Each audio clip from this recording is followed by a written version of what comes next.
Welcome to Department of Aeronautical Engineering, Excel Engineering College, Kumarapalayam. In aviation, foreign object damage, FOD, is any article or substance, alien to an aircraft or system, which could potentially cause damage.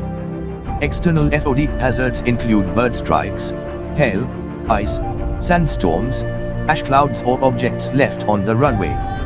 Internal FOD hazards include items left in the cockpit that interfere with flight safety by getting tangled in control cables, jam moving parts or short out electrical connections. The Mikoyan Gurevich MiG-23 is a variable geometry fighter aircraft, designed by the Mikoyan Gurevich Design Bureau in the Soviet Union.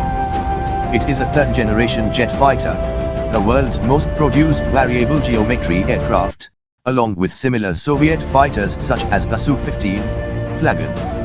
It was the first Soviet fighter to field a look-down shoot-down radar and one of the first to be armed with beyond visual range missiles. The B.SC is a propeller-driven airliner which had a lasting effect on the airline industry in the 1930s or 1940s and World War II.